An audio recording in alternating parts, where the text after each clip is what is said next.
تو اس لیے اس کو مخالفت کرنی چاہیے، وہ تو کرے گا، اس کے بغیر وہ کچھ نہیں، اور اس کے پاس ہے ہی کچھ نہیں، وہ الیکشن خود ہار گیا. اس کو لوگوں کو پوچھنا چاہیے کہ اس کو ہرایا کیوں. وہ تو ایک پارٹی کو لیڈ کر رہا تھا نا. کرے تو 200 یونٹ بجلی فری جو ہے وہ دینے کے لیے کہا گیا تھا، اور جب ذکر کیا گیا تھا تب سمارٹ میٹر کا ذکر نہیں کیا گیا تھا. آپ کو بھی بہت اچھے سے یاد ہوگا.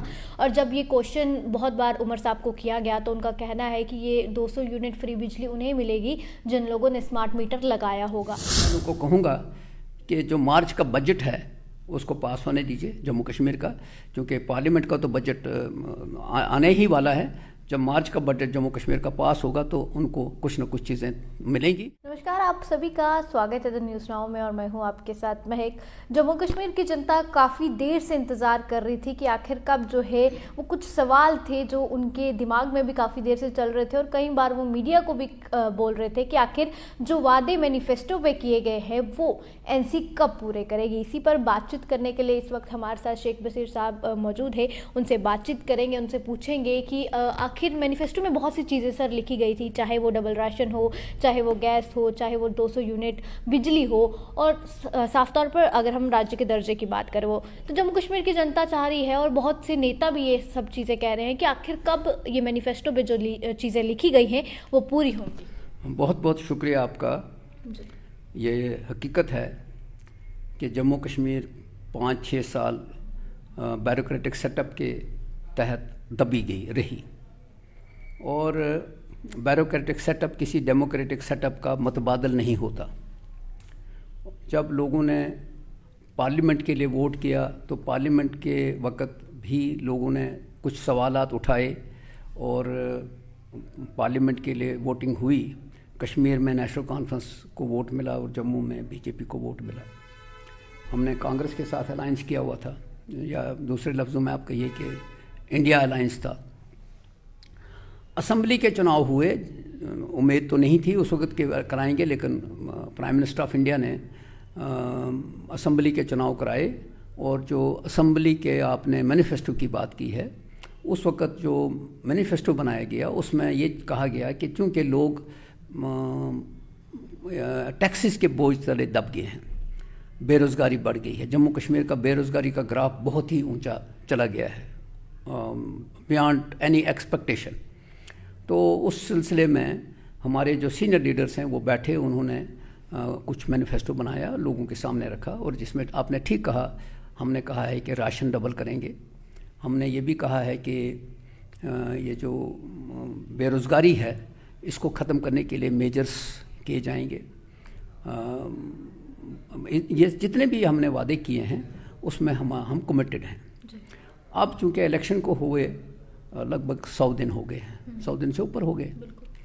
ان 100 دنوں میں یو ٹی ہے، یہ بھی جموں کشمیر کے اندر ایک نئی بات ہے کہ یو ٹی ہے.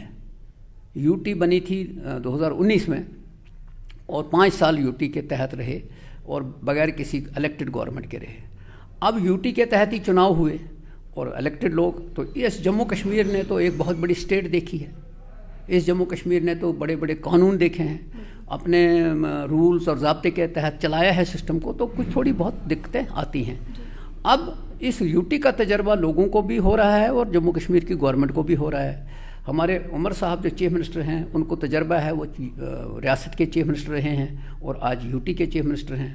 انہوں نے پرسوں ہی کنکلیو میں کہا کہ یہ بھی ایک نیا تجربہ ہے کہ جب ہم کوئی چیز کر رہے ہیں اور اس چیز کو کرتے کرتے جس وقت ہم کو کوئی چیز تجربہ ہوتا ہے کہ پاور کس جگہ پہ کہاں ہے، پاور اس کا استعمال کیسے کرنا ہے، ہو رہا ہے. جو I P S I S officers ہیں ان کی ٹرانسفریں ایل جی صاحب کرتے ہیں، کے ایس افسروں کی، اور نیچے جو لوگ ہیں ان کی ٹرانسفریں جو منسٹر لوگ ہیں وہ کر رہے ہیں. تو یہ پہلے نہیں تھا.